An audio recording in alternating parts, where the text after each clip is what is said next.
एक गांव में एक किसान अपनी पत्नी के साथ रहता था। उनका एक छोटा सा खेत था जहां वे दिन भर काम किया करते थे, किंतु बहुत मेहनत करने के बाद भी कृषि से प्राप्त आमदनी उनके जीवनयापन हेतु पर्याप्त नहीं थी और वे निर्धनता का जीवन व्यतीत कर रहे थे। एक दिन किसान बाजार से कुछ मुर्गियां खरीद लाया।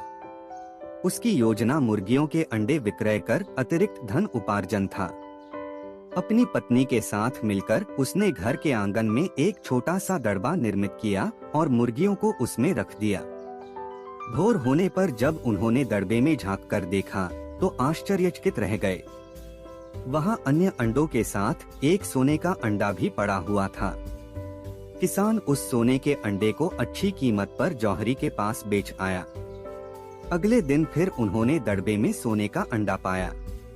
किसान और उसकी पत्नी समझ गए कि उनके द्वारा पाली जा रही मुर्गियों में से एक मुर्गी अद्भुत है। वह सोने का अंडा देती है। एक रात पहरेदारी कर वे सोने का अंडा देने वाली मुर्गी को पहचान गए। उसके बाद से वे उसका खास ख्याल रखने लगे। उस मुर्गी से उन्हें रोज सोने का अंडा मिलने लगा। उन अंडों को बेचकर किसान कुछ ही महीनों में धनवान हो गया। किसान अपने जीवन से संतुष्ट था, किंतु उसकी पत्नी लोभी प्रवृत्ति की थी। एक दिन वह किसान से बोली, आखिर कब तक हम रोज एक ही सोने का अंडा प्राप्त करते रहेंगे? क्यों न हम मुर्गी के पेट से एक साथ सारे अंडे निकाल लें? इस तरह हम उन्हें बेचकर एक बार में इतने धनवान हो जाएंगे कि हमारी 7 पुश्तें आराम का जीवन व्यतीत करेंगी। पत्नी की बात सुनकर किसान के मन में भी लोभ घर कर गया। उसने मुर्गी को मारकर उसके पेट से एक साथ सारे अंडे निकाल लेने का मन बना लिया।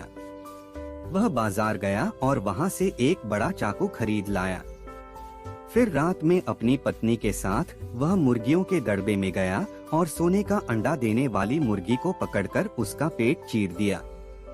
किंतु मुर्गी भीतर से सामान्य मुर्गियों की तरह ही थी। उसके पेट में सोने के अंडे नहीं थे। किसान और उसकी पत्नी अपनी गलती पर पछताने लगे। अधिक सोने के अंडों के लोभ में पड़कर वे रोज मिलने वाले एक सोने के अंडे से भी हाथ धो बैठे थे। सीख: लालच बुरी बला है।